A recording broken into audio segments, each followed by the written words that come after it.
안녕하십니까, 우짜입니다. 2015년 11월 5일 아침까지 확인한 세상 돌아가는 얘기입니다. 들어가기 앞서 구독, 좋아요, 회원가입 감사합니다. 그럼 뉴스 보시죠. 문재인 정권 안보라인 서해 피격 사건 오늘 1심 마무리. 야, 역시나 세월아 내오라네. 기소 3년 만에 된다 이거죠. 이거 다 유죄 받는지 안 받는지 우짜가 관심 가는데요. 우짜 보기에는 무조건 유죄 받아야 됩니다. 서훈 전, 박지원, 서욱, 군 기밀 이후로 재판 비공개. 검찰 구형하고 피고인 최고 진술은 공개 예정이다. 예, 쭉 인간들은요 전부 다 해가지고 이 북한 주민을 갖다가 억지로 끌고 북한으로 보낸 건 둘째치고 이거 우리나라 국민이 해가지고 죽은 거죠. 예, 피살대 북한군의 피살대 이튿날 2020년 9월 23일 오전 1시께 열린 관계장관 회의에서 피격 사실을 은폐하기 위해 합참 관계자와 김 전 청장에게 보안 유지 조치하라고 지시한 혐의. 서 전 실장, 서욱이, 예, 이것들은 전부 다 해가지고 유죄 받아야 됩니다. 우리나라 헌법 맨날 팔고 앉아 있는데 헌법에 누가 우리나라 국민 해가지고 물론 헌법상으로는 북한도 우리나라 우리나라 영토 안에 다 포함됩니다만 하여간에 지금 막 물리적으로 지금 분리가 됐으니까 이러던 저러던 북한군 해가지고 피살됐죠. 해가지고 죽임을 당했다. 그런데 이 짓을 했다. 유죄 나오는지 안 나오는지 지켜봅니다. 문재인 때 별의별 똥짓이 다 했다는 거 그러네. 어마어마합니다. 어마어마해. 하나하나가 정말 역사의 길이 남을 똥짓이 어마어마하게 나왔어요. 북한 어부 왔는 것도 잡아가지고 각 실탁한데 처해가지고 너갑이고 별의별 짓을 다 했다. 국정원 북미 회담 가능성 커. 내년 3월 정세 분기점 될 듯. 정원이는 어짜 개인적으로 해가지고요. 너무 정치화 됐기 때문에 별로 안 믿습니다. 그런데 뭐, 이거 3월에 만날 수 있다. 이런 말은 우짜라도 할 수 있고요. 최선희 박러 막판까지 고심했다? 에이, 그런 거. 이미 이 정도는요, 다 해가지고, 북한하고 미국 간에 백채널 이런 데서 이미 얘기가 다 됩니다. 다 얘기가 돼가지고, 만날래? 만나자. 이래 해가지고 만나는 거지. 이 갑자기 뭐 급만남 한 것처럼 보이죠? 이것도 미리 다 해가지고 얘기가 되는 거예요. 다 나름의 이 백채널이 다 존재합니다. 외교 쪽에서는요. 무슨 뭐 최선이 어쩌고 저쩌고. 국정원이는 뭐 별로 관심 없고요. 국정원이 나오니까 하나 생각나네. 국정원의 조직 관리 및 예산을 총괄하는 게 누굽니까? 기조실장인데 기조실장. 기조실장이 누굽니까? 이재명의 대북 송금 변호사입니다. 정말 역사의 기남을 인사 개판이다. 예, 넘어가고요. 10월 말 외환 보유액 4,288억 달러로 68억 달러 증가했다. 5개월째 증가. 뭐 늘어나면 좋지. 예, 운용 수익 증가? 운용 수익 증가라고? 68억 늘어났다. 5월 말에 5년 만에 최소로 들었다가 5개월째 증가세다. 운용 수익이 증가했고 외국환 평형 기금 채권을 신규 발행했다라고 하면서 이게 뭐야 이거? 국채 회사채 등 유가증권은 마이너스 4억 6천만 달러 줄었고 IMF 이거 뭐 특별히 주권 이것도 줄었고 7천만 달러 줄었고 예치금이 74억. 에이 참. 그럼 68억 70 이거 외화 예금이라는 얘기 아니에요. 예치금이 예금이 74억 늘었는데 68억이면 오히려 깎였네. 참. 여기 있네. 예치금 74억. 전월 대비 증감 68억. 모자리네 이거 이러면 늘어난 거. 예치금이 예금 아니야 예금. 외화 예금 아니에요. 참나 뭐씨. 이가 또 팔아먹고 앉아있겠네. 속빈 강정이다 라고 봅니다. 자 넘어가고요. 스타벅스까지 미국 기업들 중국 시장에서 발빼나 뭐 이거는 이미 우짜가 요즘 뭐 중국 경제 주요 이벤트를 갖다가 뉴스를 안 하기 때문에 뭐 소식 안 전해드립니다만 그때 이미 할 때 그때부터 이미 요런 얘기는 이미 계속 나왔어요. 중국에 뿌리를 둔 사모펀드 보이캐피탈에 매각한다. 뭐를 갖다가 스타벅스. 니콜 브라이언 우짜가 이거 스타벅스 거는 11월 3일 그저께 해가지고 스타벅스 모델은 끝났나 해가지고 우짜가 이미 장황하게 좀 코멘트를 한 바 있습니다. 네, 우리 업체 갭도 해가지고 바우쭌에 매각하기로 합의했다. 아마존도 예, 아마존 웹 서비스 이거 뭐 요즘 말 많습니다. AWS 아마존 웹 서비스 요거 해가지고 계속해서 쪽내는 거 아니냐 이런 얘기가 지금 미국에서 말이 많습니다. 이거 중국 온라인 사업도 접었다. 맥도날드도 최대 21억에 해가지고 칼라일 그룹 해가지고 중심그룹 조인트했는 거에 팔았다 이거죠. 얌 브랜드 뭐 다 나오네 해가지고 우버도 다 넘겼다. 중국에 다 넘겼다 이렇게 됩니다. 하여간에 뭐 스타벅스 관련 얘기는 이미 했고요. 중국에서 지금 돌아가는 꼴을 알고 있던 분들은 이거 이미 다 알고 있던 얘기입니다. 분위기 추세는 이미 계속 이렇게 진행되고 있다. 이거는 알고 있었고요. 스타벅스가 좀 문제네. 스타벅스 모델, 비즈니스 모델 자체가 웃자가 좀 끝난 거 아니냐 이렇게 말씀드렸는데 지금 분위기가 좀 그렇다. 저뭐 지금 그동안 장사 잘해먹던 중국 시장에서도 지금 철수한다 이게 되겠습니다. 전 넘어가고요. 자, 이거는 흥미로워서 웃자가 소개해 봅니다. 보시면 한국의 키르기스탄 수출해가 나와 있죠. 그리고 한국 세관 소스는 한국 세관입니다. 보시면 한국의 키르기스탄 수출이 2022년 3월 이게 언제입니까? 이게 2022년 3월이 기억하십니까? 이거 윤석열이가 우크라이나에 포탄 넘겨줄 때 그때입니다. 공식이다 하긴 그렇다만 하여간에 그 언론 보도 나온 건 한 5월달 정도부터 나왔죠. 하지만 이 업계 쪽 소식을 알고 있던 분들은 이미 2022년 3월 이때 국내 모처에 이 포탄 쟁여놨던 곳에서 물건이 반출돼 가지고 창원 등에서 배에 싣겨서 넘어가고 있다는 걸 갖다가 이미 알고 있었습니다. 이때 3월에 2022년 3월 이걸 알고 계세요. 이건 업계에서 알고 있던 분들은 다 알고 있었고 5월 달부터 이제 외국 뉴스 이런 거 해가지고 나왔죠. 특히나 미국에서 까는 자료에서 나오는 바람에 뭐 부인할 수 없게 돼버렸다 이게 됩니다. 하여간 요거 2022년 3월이 왜 갑자기 툭 튀어나오느냐. 요게 지금 우리나라에서 그 포탄을 갖다가 우크라이나에 보내기 시작한 게 그 작업을 한 게 이게 3월입니다. 언론에 탄 거는 5월 정도로 문자가 기억하고 있고요. 하여간 요래 된다. 그런데 이게 미친 듯이 증가하죠. 미친 듯이 증가합니다.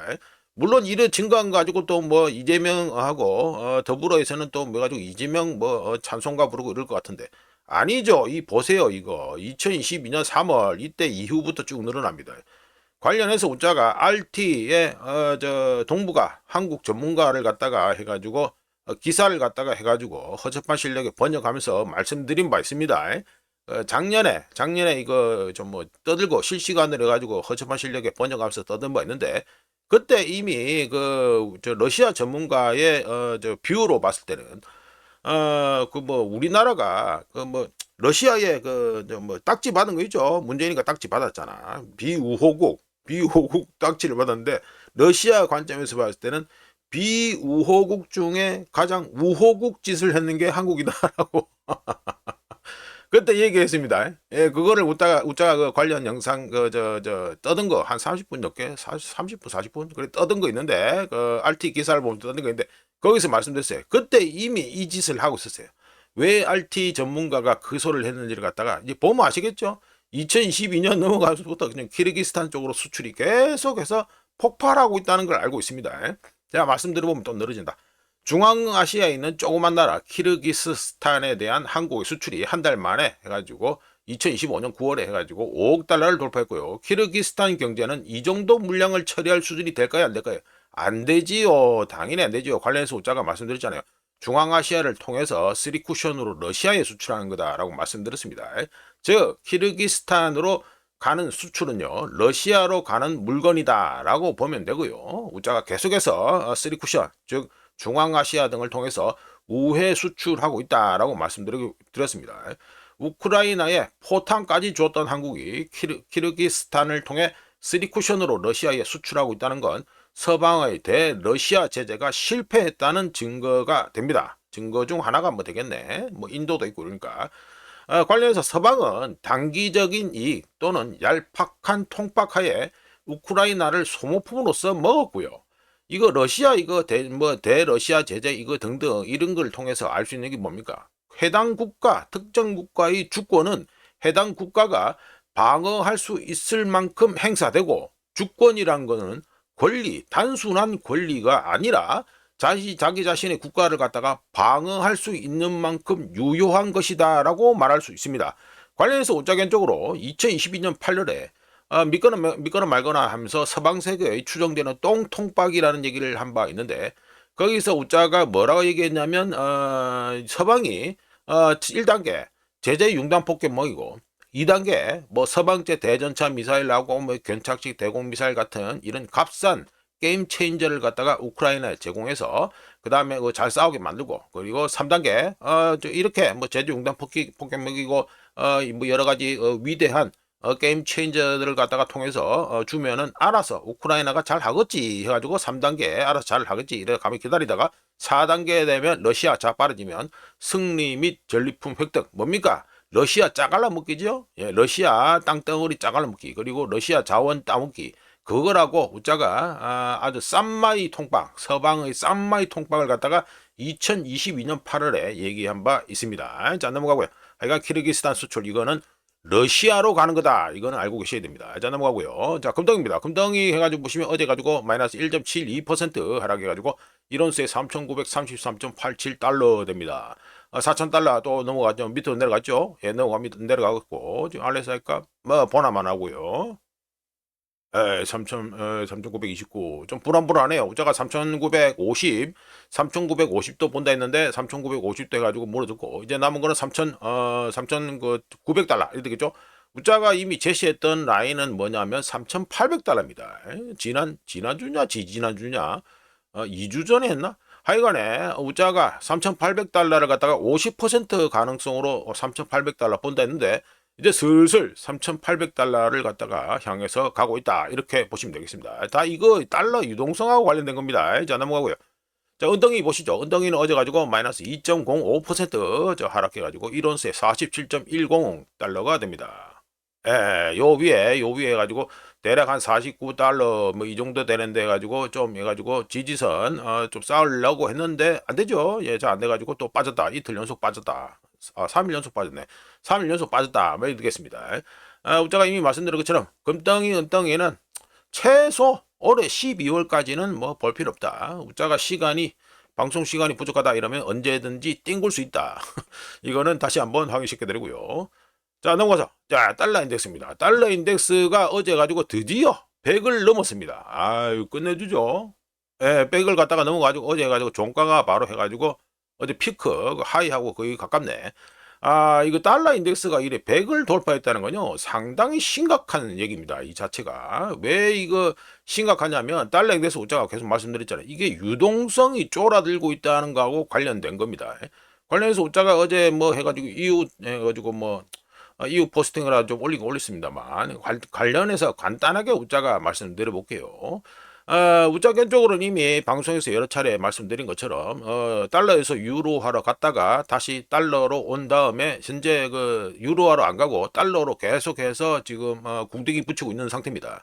이런 우짜 같은 인간한테 있어가지고 달러 인덱스 종가가 해가지고 100 이거죠 100 위에 100.2니까 100 위에 해가지고 마무리되고 그 다음에 좀 더 가서 202평선 위로 마무리된다. 그리고 또 하나 더 추가하면 뭐가 되십니까? 52평선. 이 차트가 조금 그런데 52평선이 너무 좀 낮게 그려지는데 하여간 52평선까지 쭉 끌고 올라와가지고 위에까지 간다. 이러면 뭐가 나옵니까? 골든 크로스가 나오죠. 예, 차트 보는 분들은 다 아시는 골든 크로스가 됩니다. 혹시라도 이 우짜가 노리고 있는 골든 크로스까지 발생한다. 이러면 전 세계에서 가용 가능한 달러가 부족하다. 억수로 부족하다. 이 소리가 되고 이는 곧 위험자산하고 테크 그러니까 기술주가 끌고 가는 주식판에는 전혀 좋은 소식이 아니다라고 말씀드릴 수 있습니다. 하여간에 달러 인덱스가 곧 이거 202평선 요 보면 100.39로 돼 있죠. 202평선을 돌파할 경우 여러 가지를 조심해야 되는데 왜냐하면 202평선 돌파는 약세 추세, 베어 트렌드에서 강세 추세 불 트렌드로의 심리적 경계선 역할을 하고 있기 때문입니다. 만약 달러 인덱스가 202평선 위로 해가지고 올라가 버리고 마저 52평선까지 해가지고 올라간다. 이러면 트레이드들은 골든 크로스라고 하는데 이는 모멘텀이 긍정적으로 전환되었다라는 차트 보시는 분들은 다 아는 기술적 신호가 되고요. 한편 달러 인덱스 상승, 이 달러값 비싸지는 거 이거는 미국에 대한 신뢰가 아직까지 남아있다는 걸 갖다가 반영하고 그리고 글로벌 달러 유동성이 쫄아들고 있다는 걸 갖다가 시사합니다. 미국을 좋아하든 싫어하든 특히 미국을 싫어하는 분들한테도 2025년 현재까지 그리고 앞으로 당분간 달러는 어떤 역할을 합니까? 전 세계 금융이 돌아가는 데 필요한 산소 역할을 합니다. 이거는 어쩔 수 없어요. 이거는 부정할 수가 없는 팩트입니다. 이거는 달러를 갖다가 지금 이제 대체할 물건이 없습니다. 이거는 분명한 거고요. 덕분에 달러가 강세를 보인다. 달러 값이 비싸진다. 이 말은 뭡니까? 달러 유통량이 글로벌하게 줄어들어서 자금 조달 조건이 어려워지고 해외, 그러니까 미국 밖에 있는 신용이 위축되며 위험 자산들은 말 그대로 위험해집니다.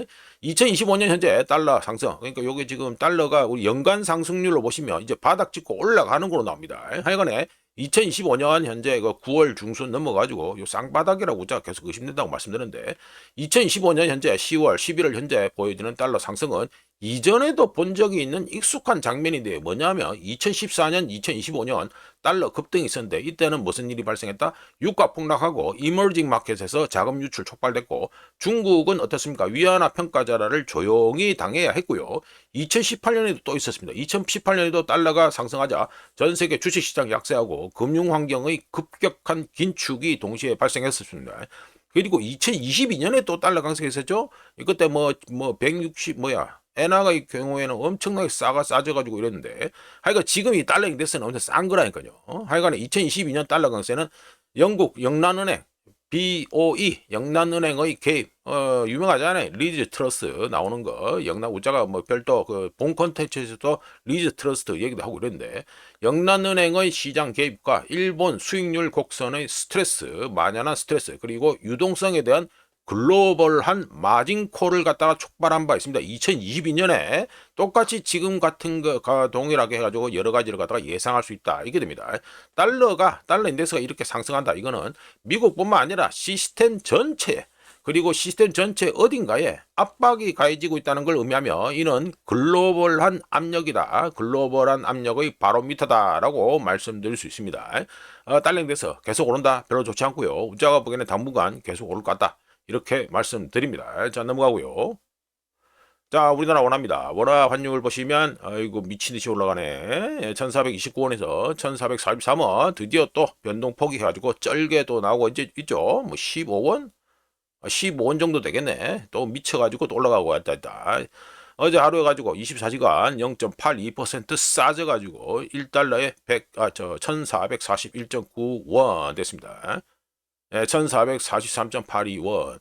우자가 이거 한 7시 정도에 캡처했는데, 7시, 7시 정도에 캡처했는데, 갑자기 뭔가 이렇게 쭉 찍어내린다. 혹시라도 없는 돈에 해가지고 헛짓거리 안 하길 바랍니다. 우자가 말씀드렸잖아요. 유동성 지금 문제가 심각하다. 지금 총알 낭비 해봤자 헛돈 쓰는 거다. 그나저나 뭐 관세 협상 타결되면 환율 떨어진다고 사기친 연합지라시아 자칭 전문가들은 뭐라고 떠들란지 상당히 궁금하네. 하여튼간에 대국민 사기진에 치고 앉아가지고 자 엔화 보시죠. 엔화는 해가지고 어제 어이구 이거는 뭐야 달러가 어제 해가지고 0.34% 해가지고 상승했는데 엔화는 0.37% 좋아졌죠. 예, 반대로 갑니다. 희한하죠. 예, 그래서 1달러 해가지고 153.663엔 됩니다. 차도 꼬라지로 봐서는요, 일본 당국이 개입했다라고 의심할 수밖에 없습니다. 예, 이거 의심할 수밖에 없습니다. 이거 지금 보세요. 이거 154.472엔 되잖아요. 우자가 위험하다고 했던 155엔, 바로 뭐 턱 밑에라 할 수 있는데, 여기까지 있었는데, 어제 게다가 또, 달러 인덱스 100을 또 돌파했고, 그런데 이 모양이 나왔다? 우자 보기에는 일본 당국에서 개입을 했다라고 추정이 된다. 이렇게 말씀드립니다. 자, 넘어가고요. 자, 이거는 우크라이나 또 얘기입니다. 우크라이나 얘기를 안 하려고 했는데 요즘 이 친우크라 진영에서 하도 구라를 쳐대가지고 너무 구라를 치네. 너무 구라를 뻔히 지금 안 되는 꼴이라는 걸 뻔히 알고 있으면서 이 구라를 대놓고 지금 구라를 치고 있어가지고 제가 계속해서 지적합니다. 자, 이거 보시면 이거 우크라이나 맵이죠? 우크라이나 맵인데 포크롭스크를 갖다가 러시아군이 별로 안 먹은 것처럼 이래 되어 있습니다. 그런데 보시면 입구 쪽은 계속해서 쪼아가지고 있고요. 꼬라지가 여기 차트란다. 지도 모양이 전혀 좋지 않죠. 완전한 포켓, 포위망으로 갖다가 딱 쌈 싸먹는 분위기입니다. 자, 이거 친 우크라 맵은 오늘 아침에 해가지고 캡처한 거니까 그냥 심심풀이 땅콩 참고용으로만 보시고요. 우짜가 말씀드렸죠. 요런 아이콘이 떠있다. 여기는 이미 해가지고 러시아군이 들어가거나 러시아군이 압박하고 있는 증거다라고 말씀드렸고요. 얘들 요즘 업데이트 제대로 안 합니다. 그나마 쓸만한 친우크라 맵인데도 불구하고 업데이트를 제대로 안 하고 있다. 자, 넘어가죠. 이거는 친러시아 맵이라고 할 수 있죠. 자, 포크롭스크가 이 보시면 완전히 포켓입니다. 완전히 포위망이 되어 있다. 요 앞에는 작전상 포위다 해가지고 이렇게 시커멓게 표시를 해 놓은 거고요. 잘 보시면 이게 지금 이래 되죠. 이거 딱공이 완전히 닫히는 분위기입니다. 지금 딱공이 완전히 닫히는 분위기잖아요. 이 안에가 완전히 고립되는 지금 분위기입니다. 완전히 고립했다. 이거 완전히 이쪽에 요거 꼴랑아 요거 나오잖아요. 요거 이거 어떻게 도망칠 거예요? 도망을 못 치잖아. 이쪽에는 또 이쪽 때려가지고 나가고 앉아 있고 답 없어요. 이게 도로 타고 쭉쭉 나가고 있잖아요. 러시아군이. 자, 하여간 말씀드려보면 포크롭스크는요 친러시아 맵하고 달리 친우크라 맵하고 달리 친러시아 맵을 보면 이미 포크롭스크는 러시아군이 다 먹었다는 걸 알 수 있습니다. 예, 다 먹었습니다. 그냥 뭐 조그만 구역 몇 개 이런 것만 있고요. 물론 컨테스트 지역이 이래 쭉 나와 있어서 그렇지. 기술적으로는 그냥 그냥 다 먹었다. 그래 봅니다. 한편 포크롭스크 포켓 이 포위망 여기의 깊이는 대략 11km가 되고요. 너비는 한 5km 정도밖에 안 됩니다. 이 5km밖에 11km에 11km 5km밖에 안 되는데 이 안에 이 포켓이 완전한 모양으로 갖춰진다. 이 말은 뭡니까? 인명 중시에 환장한 러시아 군인 인명 중시에 환장한 러시아군의 전진이 진격이라 그러네. 전진이 더디다 이 말이 되겠죠. 이 더디다는 말은 또 반대로 뭐가 됩니까? 미르노흐라드에 상당한 규모의 우크라이나군이 갇혀 있다고 추정된다 이렇게 말할 수 있습니다. 참고로 현대 군사 교리에서 화력과 병력 규모에서 우리보다 우세한 적과 마주할 때 유일하게 합리적인 방어법은 탄력 방어 탄력적 방어 이렇게 하는데 하여간 탄력 방어라고 하고 있고요. 이걸 풀어서 얘기하면 이거 밀리터리 매니아 쪽에는 잘 아시는 분 겁니다. 풀어서 얘기하면 시간을 벌기 위해 공간을 희생하고 우리 군의 전투력을 유지하며 적의 공세가 절정에 달하면 반격한다. 이게 탄력 방어입니다. 근데 우크라이나가 해야 될 짓이 발음 잘 안 되네. 우크라이나가 해야 될 짓이 바로 이 탄력 방어죠. 그런데 탄력 방어가 뭡니까? 위협받는 돌출구에서 미리 철수하고 반포위 당하는 것을 회피하고 이렇게 포위 당하는 걸 회피하고 더 나은 조건에서 새로운 방어선을 구축하는 거 이게 바로 이 탄력 방어입니다. 그런데 우크라이나는 항상 반대되는 짓만 골라서 하고 있고요. 우크라이나의 경우 2022년 가을에 반격이 한 번 있었죠. 하르키우하고 이래가지고 반격이 있었습니다. 이때 반격 이후 우크라이나는 탄력적인 방어선 구축과 주도권을 되찾은 적이 한 번도 없고요. 한 번도 없습니다. 그리고 우크라이나는 계속해서 역량 부족에 계속해서 시달리고 있는 중입니다. 이거 우짜겐적으로는 이 반자이질이라고 계속 얘기하는데 이래 가지고는 안 됩니다. 이렇게 이 미친 짓이 병력하고 때려박아 가지고 이 옥새하자. 이거 2차 세계대전 때 일본군 하는 짓이 아니에요. 이게 결과가 상당히 좋았어요? 없잖아. 정신승리 하는 거 말고. 안 그렇습니까? 네오나치라서 그런지 몰라도. 왜 이 짓을 하는지 우짜게 좀 이해가 안 되네, 진짜. 우짜가 계속 말씀드렸잖아요. 우크라이나군 이 질 자체가 서방 군대에서, 지금 유럽에 있는 서방 군대에서 중에는요, 각종 지원 빵빵하게 받는 미군 다음으로 우짜가 보기엔 2등이었습니다. 2등. 우크라이나 군이요. 실제 퍼포먼스가. 근데 이렇게 때려박고 안 됐잖아요. 이게 뭐 하는 짓입니까? 이게 자해질이지. 넘어가고요. 요거는 우짜가 요즘 최첨단을 달리고 있는 탱크 장갑을 갖다가 관심 있어서 하나 올려봅니다. 이거 드론 때문에 이 짓 하고 앉아있죠? 고순도치인데 최첨단 탱크 장갑은 친환경이다. 이렇게 소개시켜드립니다. 이 왜 이 짓 나옵니까? 이 드론 때문에 일어나는 거예요. 드론 때문에. 드론 우습게 보면 안 됩니다. 진짜 우습게 보면 안 된다니까. 요거는 해가지고 우짜가 멕시코 얘기를 갖다가 좀 말씀드릴게요. 어때 포스팅은 따로 했고요. 소제목으로는 멕시코 권력과 공포 그리고 숨겨진 거래라는 얘긴데 이미 연합 찌라시 등인에서 이미 기사가 나왔을 건데 멕시코 미초아칸주에 있는 우루아판이라는 시의 시장이 카를로스 만조라는 이 사람입니다. 근데 이 사람이 뭡니까? 킬, during 데드 페스티벌 이 와중에 죽었다 이거죠. 어떻게 죽었습니까? 암살당해서 죽었습니다. 총 맞아 죽었습니다. 현지 시간 멕시코 시간으로 11월 1일 날 해가지고 암살당해 죽었습니다. 카를로스 만조가 있던 곳이 어디다? 여기입니다. 여기. 뭐 일단 주만 일단 보여드릴게요. 주만 해가지고 여기가 미초아칸 주입니다. 미초아칸 주고 우루아판 시는 대략 이 화살표 찍은 경고롭게도 이 화살표 찍은 요 정도의 우루아판 시가 있습니다. 그러니까 말씀 들어보면 카를로스 만조의 암살은 멕시코 정치판의 현실을 보여주는 또 다른 암울한 사례인데 카를로스 만조는 멕시코에 널리 온천지에 퍼져 있는 그저 그런 시장이 아니라 널려있는 시장, 메이어 시장이 아니라 마약 카르텔의 영향력이 존재하지 않는 곳을 찾기 힘든 멕시코에서 공개적으로 마약 카르텔의 지배에 도전한 몇 안 되는 시장입니다. 시장 중 한 명이었고 정부의 치안 실패를 갖다가 고발하고 조직범죄 마약 카르텔에 맞섰다. 이게 됩니다. 참고로 요즘 지금 CIA 이런 데서는 대대로 업데이트를 안 하고 있는데 이게 2024년 멕시코 마약 카르텔 맵입니다. 보시면 해가지고 여기서 빅2가 누굽니까? 빅2가 요거 빨간 거. 유명하죠. 이거 뭐 영화에도 나오는 거. 시나로아 해가지고 카르텔 이렇게 되고요. 두 번째가 요겁니다. 뉴 제너레이션 카르텔 요겁니다. 이 친구들. 요거 파란 거 빨간 거 이 둘이가 빅2고요. 나머지가 이거 지역 내에 있는 친구들이 요 네 명이 됩니다. 걸프 카르텔 뭐 이래 나와요. 이 네 명이 내 조직이 이제 그 밑에 빅2 다음에 있는 친구들입니다. 이거 얘기 다 하면 너무 길어진데. 하여간 요거 참고하시고요. 문제의 지금 미초아칸 그 우루아판 시가 요 정도에 있습니다. 요 정도. 여기 아니구나. 요 정도에 있습니다. 요 정도. 예, 그거만 알고 계시고요. 자, 말씀드리면 하여간 총격범 한 명이 현장에서 사살되고 두 명이 체포되었지만 카를로스 만조 암살은 다른 모든 멕시코 공무원들에게 조용히 하지 않으면 다음에는 네 차례다라는 분명한 메시지가 됐습니다.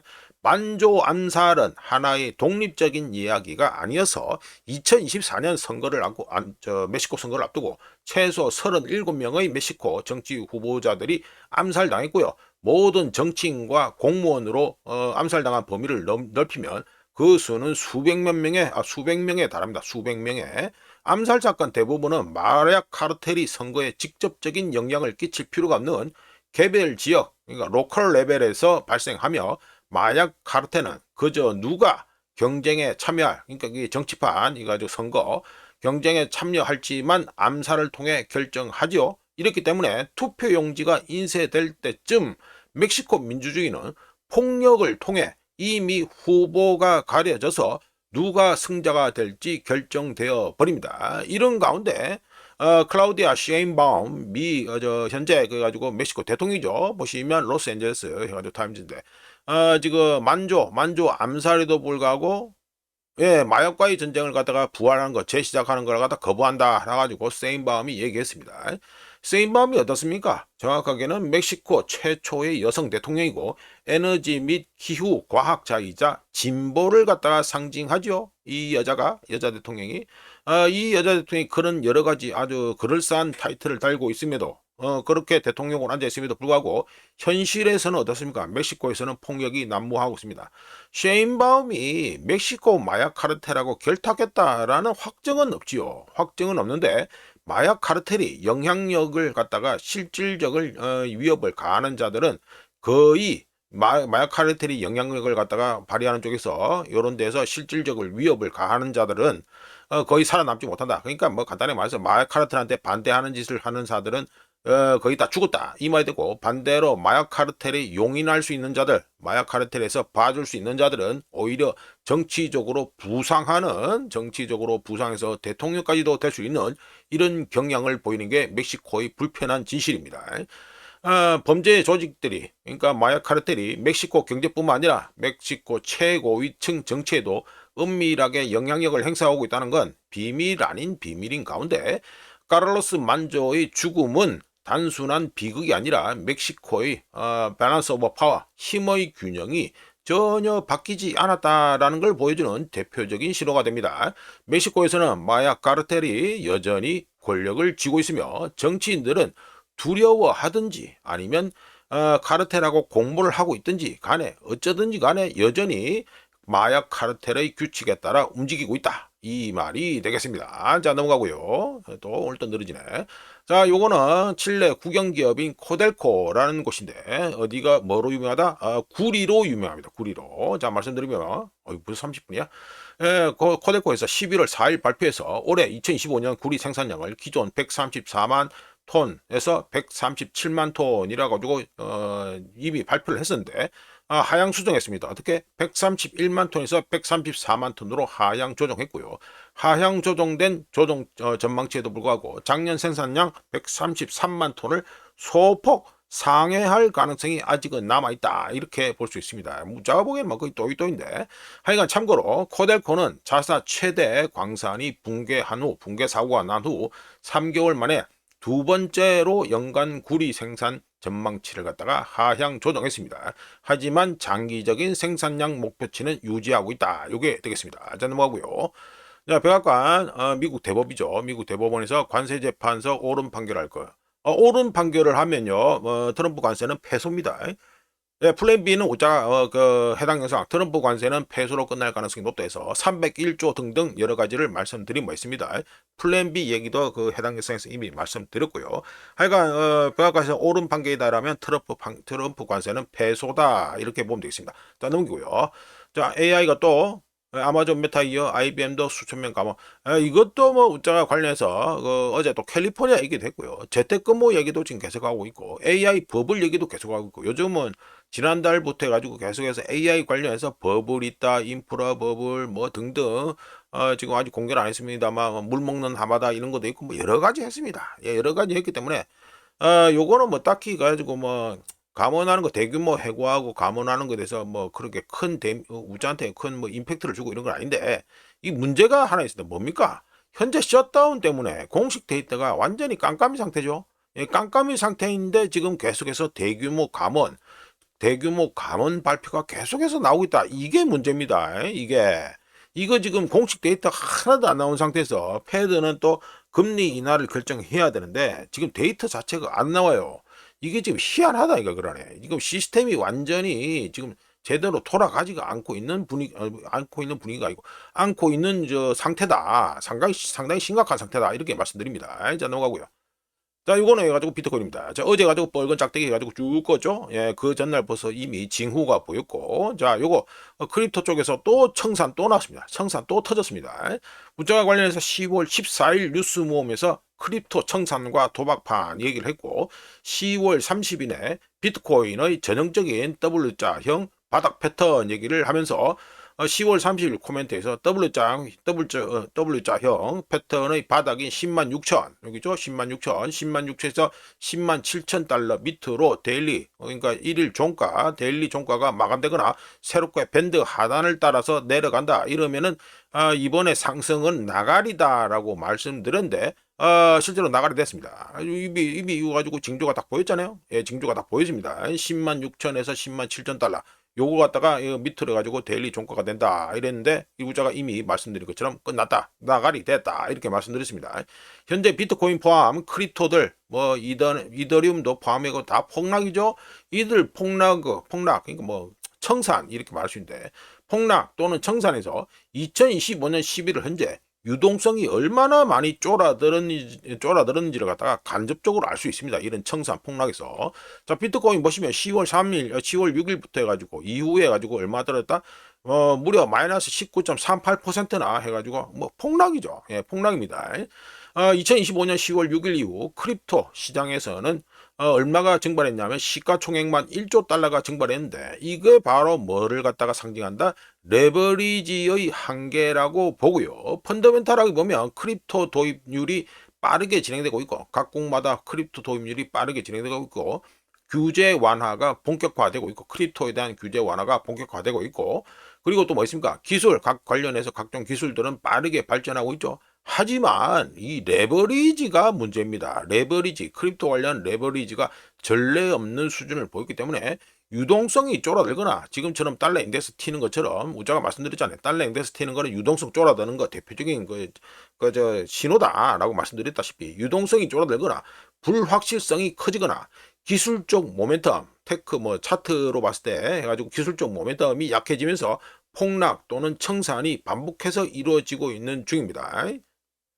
빨간 거 이렇게 계속 나오잖아요. 해가지고 청산이 계속 반복해서 이루어지고 있습니다. 참고로 크립토들의 경우 비트코인, 이더리움 이런 것들의 경우 아시는 분은 다 아시겠지만 담보 자체가 아주 작지요. 이게 담보 자체가 아주 작습니다.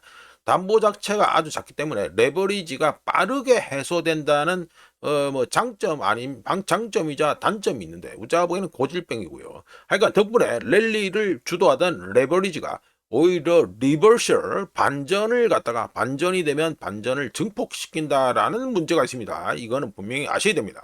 자, 넘어가고요. 자, 이거는 CMBS, 이거 부동산 저당증권이라고 말하죠. 상업용 부동산 저당증권의 연체율입니다. 연체율. 자, 말씀드려보면 2025년 10월 기준 CMBS, 그러니까 상업용 부동산 저당증권의 전체 연체율이 나오는데 얼마 됩니까? 7.46% 되죠? 예를 듭니다.